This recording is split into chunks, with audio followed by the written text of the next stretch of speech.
Les aigles se rassemblent. Lettre du samedi 15 juin 2024 du frère Joseph Branham aux aigles qui se rassemblent autour de la voie du 7e ange. Chère Madame Jésus-Christ, si nous posions une question sur quoi que ce soit dans notre vie, il doit y avoir une vraie réponse.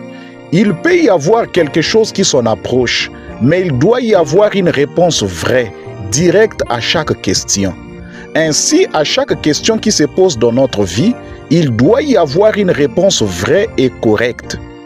Si nous avons une question biblique, elle doit avoir une réponse biblique. Nous ne voulons pas que cela vienne d'un groupe d'hommes, d'une certaine confrérie, ou d'un éducateur ou d'une dénomination. Nous voulons que cela vienne directement de l'Écriture. Nous devons savoir quel est le lieu exact et véritable choisi par Dieu pour l'adorer. Écriture. Dieu a choisi de rencontrer l'homme. Ce n'était pas dans une église, pas dans une dénomination, pas dans un credo, mais en Christ. C'est là le seul endroit où Dieu vient à la rencontre d'un homme et où il peut adorer Dieu. C'est en Christ. C'est là le seul endroit. Peu importe que vous soyez méthodiste, baptiste, catholique, protestant, quoi que vous soyez, il n'y a qu'un seul endroit où vous pouvez adorer Dieu comme il faut. C'est en Christ. Fin de citation, frère Joseph continue. Le seul lieu correct et choisi par Dieu pour l'adorer, c'est en Jésus-Christ. C'est le seul moyen qu'il a pourvu. La Bible nous a promis un aigle dans Malachie 4, une colonne de lumière que nous devons suivre. Il montrera à l'Église dans l'erreur qu'il est Hébreux 13:8. Jésus-Christ le même hier, aujourd'hui, éternellement. Il nous a aussi été promis dans Luc 17:30 que le Fils de l'homme, l'aigle, se révélera à son épouse. Dans Apocalypse 4:7, il nous est dit qu'il y avait 4 êtres vivants et que le premier était un lion. L'être suivant, c'était un bœuf. Puis celui qui venait ensuite, c'était un homme. Cet homme, c'était les réformateurs, l'instruction de l'homme, la théologie et ainsi de suite. Mais la Bible dit qu'au temps du soir, le dernier être vivant qui devait venir, c'était un aigle qui vole. Dieu allait pourvoir d'un aigle pour son épouse du temps de la fin. Le Fils de l'homme lui-même s'est révélant dans la chair pour conduire son épouse. La Bible dit aussi que toutes les anciennes choses dans l'Ancien Testament étaient des ombres des choses à venir. Alors que cette ombre se rapproche, le négatif est absorbé dans le positif. Ce qui s'est produit alors est une ombre des choses qui allaient se produire aujourd'hui. Dans 1 Samuel 8, l'Ancien Testament nous dit que Dieu avait pourvu de Samuel le prophète pour conduire le peuple. Le peuple s'est adressé à lui pour lui dire qu'il voulait un roi. Samuel en a été tellement consterné que le cœur a failli lui manquer. Dieu avait conduit son peuple au moyen de ce prophète consacré, confirmé par les Écritures, et celui-ci avait le sentiment qu'on l'avait rejeté. Il a rassemblé le peuple et les a suppliés de ne pas se détourner du Dieu qui les avait portés comme des enfants, qui les avait fait prospérer et qui les avait bénis. Mais ils ont persisté. Ils ont dit à Samuel, « Tu ne nous as jamais mal conduits. Tu n'as jamais été malhonnête dans les questions financières. Tu fais de ton mieux pour nous garder alignés sur la parole du Seigneur. Nous apprécions les miracles, la sagesse, Dieu qui pourvoit et qui protège. Nous croyons à cela. Nous aimons cela. Et d'ailleurs, nous ne voulons pas nous en défaire.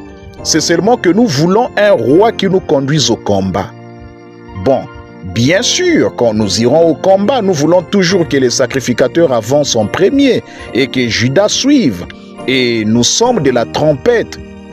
Et nous sonnerons de la trompette, nous crierons et nous chanterons.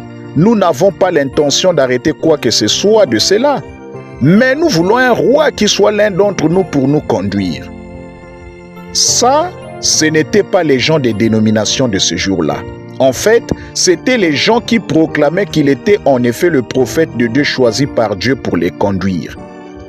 Oui, tu es un prophète, nous croyons le message. Dieu te révèle sa parole et nous aimons cela. Et nous ne voulons pas nous en défaire, mais nous voulons quelqu'un d'autre que toi pour nous conduire. L'un des nôtres.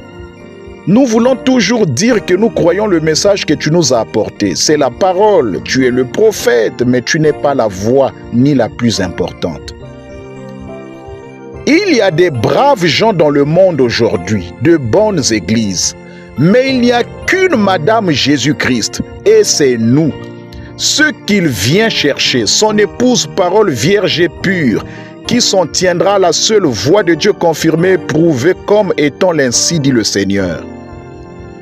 Si vous désirez vous joindre à nous ce dimanche à midi, heure de Jeffersonville, nous serons toujours à l'écoute en ligne à travers le téléphone partout dans le monde. Voici ce qui se passera. Frère Branham. Agis sur mes frères, sœurs, mes amis ici dans cet auditoire ce soir et là-bas à travers le téléphone. Il y a plusieurs États qui sont à l'écoute, partout de la côte Est jusqu'à la côte Ouest. Je prie Dieu bien-aimé, tout là-bas, de l'autre côté des déserts, là à Tucson, là-bas en Californie.